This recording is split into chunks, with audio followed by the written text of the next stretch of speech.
Before we get started, I should start with the disclaimer that this is, in fact, a theory video, and the conclusion will not necessarily be canon. That's the point of bringing up a hypothesis and stating my own conclusion. If it was canon, I'd say that. I know there are a few of you out there who cannot handle using your brains to form a thought, but that's why the disclaimer is there. I also want to point out that I know they're a family of sadists, and I will discuss this more later. So, if you're planning to comment something along the lines of, "They have no feelings, they're sadists, they just eat people," I urge you to refrain from doing that. Now, onto the theory. This entire video essay is going to center around the fact that I believe the maids working in the castle were not really mistreated, as in they were fed, paid, not abused, etc. Hopefully, the essay explains it well enough. I believe it's pretty widely accepted in the fandom, at least the side I'm on, that maids who come to work for Castle Dimitrescu and its residing family sign a working contract before being hired on. While everyone in the village seems to know the rumors surrounding the castle, it can be assumed that willingly working there provides the maid and their family with more than enough financial compensation. This headcanon that they willingly work in the castle, at least around the time the daughters were reborn, can sort of be backed up by one of the first notes you find after Cassandra chases Ethan into the hole that leads to the cellar.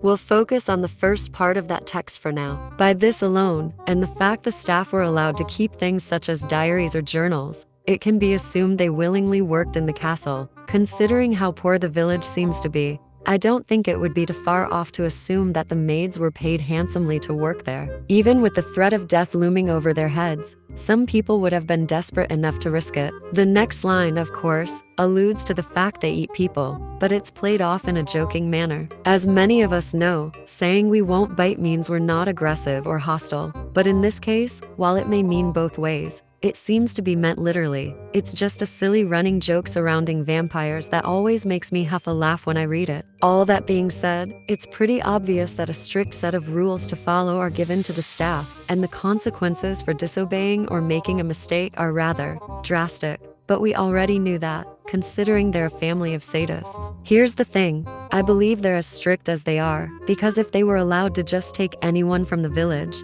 there would be no village left. While they do take villagers, likely people who disobeyed Miranda, disloyal followers of the Four Lords, or those who cost more than they're worth to keep alive, it wouldn't make sense for them to only take villagers. All four Dimitrescus have to consume blood or meat to keep living, as the daughters themselves are specifically carnivorous, though it's never said or implied how long they can go before they begin to starve or have adverse side effects of not eating. For the sake of the point I'm trying to make, we'll assume they can go around 2 to 3 weeks without feeding, similar to a human, but only if they're also eating other forms of food. So, every 2 to 3 weeks at most, they'd have to kill a few people to survive. But that's pushing their own limits to go that long, assuming they have to feed after those times. They most likely do eat other forms of raw meat to sate their hungers for a time. But again, there's only so long they can go before they'd have to consume human meat or blood to stay alive. I'm mainly talking about the daughters here, as Alcina seems to really only consume human blood to survive and keep her mutation in check, and even one human would likely sate her for a while. Anyways, by those numbers, the village would have been depleted of all its people if the Dimitrescu daughters were allowed to simply take and eat whoever they wanted when they were hungry.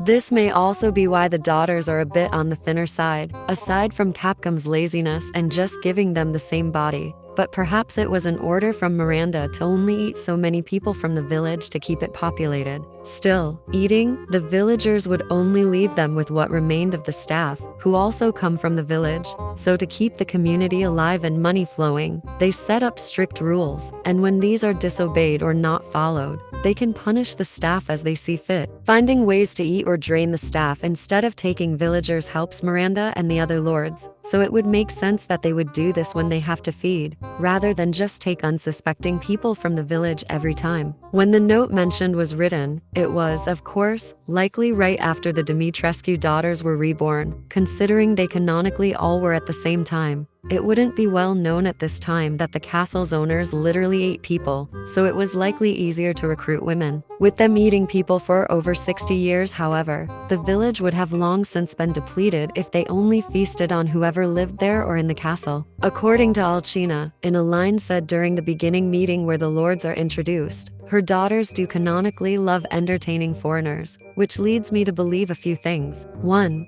That Miranda, seeing how she seems to be the only one able to leave the village, lures people into their clutches to help them survive and to keep a majority of the villagers alive, further proving she most definitely has their best interests at heart and they should continue to follow her. That was sarcasm. But it does make sense when you think about it. She's killing two birds with one stone here, providing the Dimitrescus with food and gaining more of their loyalty, and showing the villagers that she will protect them from the very cannibals that live in that grand castle. She's a smart woman, and it wouldn't surprise me that she's done this on more than one occasion. 2.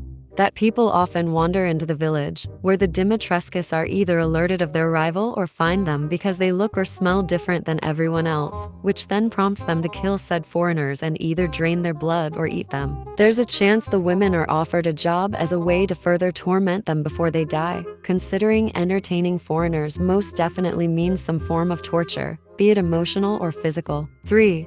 That people outside the village are delivered to the castle by whoever Redneck is. They seem to be a smuggler of sorts, and they canonically deliver people to the castle. It's just never explicitly stated if these are villagers, unlikely, considering the daughters seem more than capable of doing so themselves, and concept art shows them dragging a victim into the castle, or if they're people outside the village. The latter seems most likely, as it would make way more sense to find others outside of the village and bring them to the castle to be killed and drained, rather than focusing solely on the villagers. Also, considering the Lycan situation, the village literally would have been depleted decades ago if people who didn't live there weren't being brought in as food, entertainment, or subjects to experimentation. Anyways, it seems the most likely possibility for how they even get their food is from foreigners, so that would mean the staff at the castle is usually safe unless a rule or broken or directly disobeyed. Please remember that these are just theories, like this whole video is.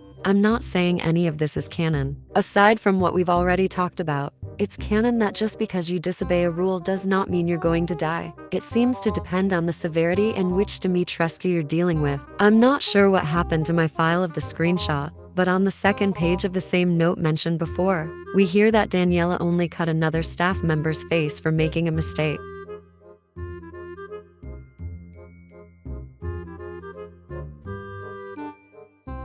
While what I'm about to say does make sense for their personalities, it is merely a headcanon. I believe it's widely assumed that Cassandra, similar to Alcina, has the least patience for mistakes, mostly because she seems to dislike everyone that isn't her family, but also because it would give her a good reason to go to the cellar and tear into people, seeing how she is a sadist. I think I briefly talked about why I think she prefers the cellar and being down there in my character essay on her, and how she's more than just a sadist, if you'd want to check it out. But I can also go further into detail if y'all want to hear about it. It would seem that Bela, being a perfectionist but the uncaring oldest, likely has the second most tolerance for mistakes, in the sense that if it's bad enough, or if she's looking for a reason to tear into someone, she will punish a maid. Other than that, however, she just doesn't care enough, has more on her plate to worry about as the eldest daughter, or her punishments wouldn't be as severe. Why would she have to worry about every little mistake? That's what her sisters are for. Now, while Daniela may have the most tolerance for those she likes, this can quickly change if that person has done something recently to upset her. It could be why she simply slashes the maid's face instead of outright killing her, or it could just be a hint that she's a little on the unstable side. Either way, it's interesting to think about. In another note found in the kitchens, we see that someone was sent to the cellar for spilling some soup. It can be assumed this note was written sometime after the first one we find, seeing how this person knows about the Moroica and Samka, at least in a basic sense.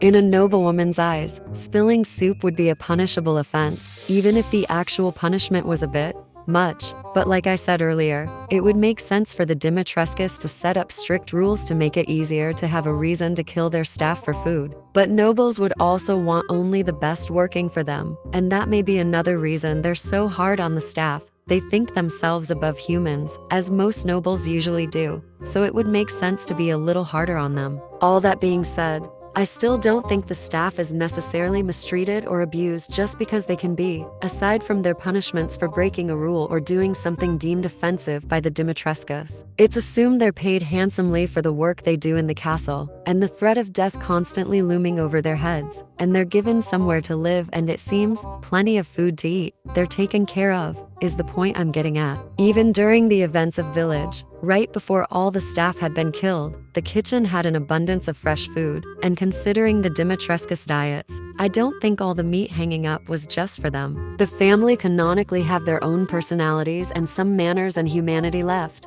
so it can be assumed they do treat their servants as people when their rules are followed and they are obeyed. While the punishments were, of course, drastic and unnecessary, it's pretty common in fiction to have nobles treat their servants as lesser than themselves, and that's probably what happens in the castle too. Follow their rules, obey them, and you'll be fine. Unless you were a maid right before the events of Village, of course. There was no winning that one. With that though, we can look back at the first note we find in the third page that hints at the Dimitrescu daughter's weaknesses.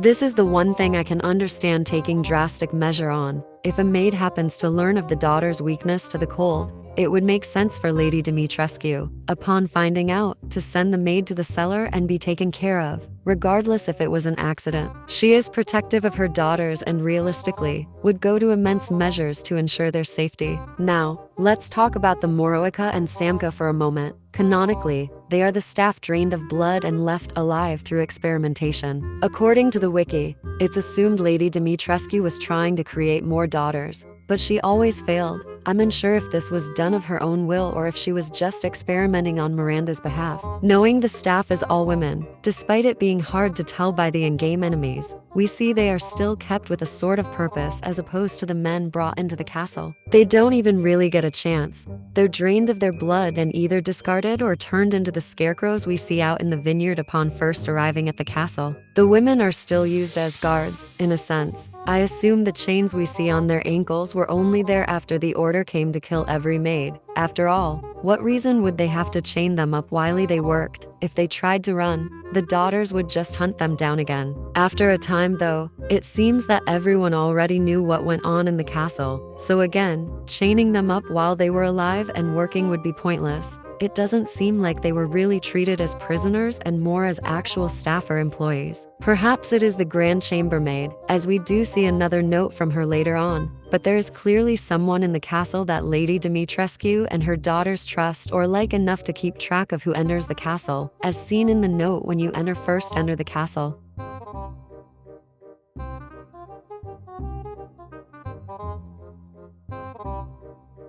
I'm led to believe that whoever this person is, they've likely been in the castle for a longer time than most, or maybe they're just desensitized to what goes on inside. I don't know honestly, but it's obviously one of the maids writing that note and not Lady Dimitrescu herself or one of her daughters. This is exactly why I wish the castle was expanded upon more. They're an interesting family, and it would have been cool to see what life was like in the castle during everyone's day-to-day. Considering all the tea sets spread around the castle and the various places to sit, or realks, maybe life there wasn't incredibly horrible all the time if you rarely made mistakes or were liked enough. Anyways, it really wouldn't make sense for the Dimitrescus to always be vicious murderers who never had any other hobbies or ways to spend their time. They wouldn't have gotten very far in life or rank if they had no self-control and couldn't stop themselves from killing. Aside from that, if they only killed people and didn't have anything else to occupy themselves with, they would not have survived this long, and there would not be a village left,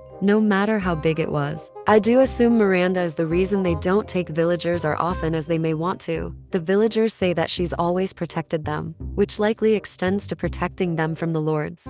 Hell, Miranda may even use the Dimitrescus as a way to threaten the villagers to stay in line, continue to follow her, and stay in the village. Maybe they're a bedtime story parents tell their children to keep them obedient. I may remake the video detailing why the Dimitrescu daughters should still be considered people, seeing how they're just chimeric mutants and not just FLIs, but that's for another day. It does get tiring trying to explain their personalities or characteristics and be met with, but they're just bugs. I do think that's actually all I have on the matter at the moment. I may work on the essay as to why the daughters are still people while I procrastinate Daniela's character essay, since she seems to be the one that won the poll I posted. There's still time to vote, as I literally haven't even started on her essay just yet. It's difficult for me to focus and gather my thoughts, but maybe this will motivate me to begin it. Again, this was just a theory video that the Dimitrescus don't mistreat or abuse their servants. Based on some canon things we see, as far as I'm aware, it's not actually canon. If you know my channel at all, you'd know I just do these things for fun, and not to claim my opinions or headcanons are actual canon unless it's clearly a joke, even when I have evidence to back my claims up. Be kind in my comments. I'm tired of seeing y'all be stupid and completely miss a point being made.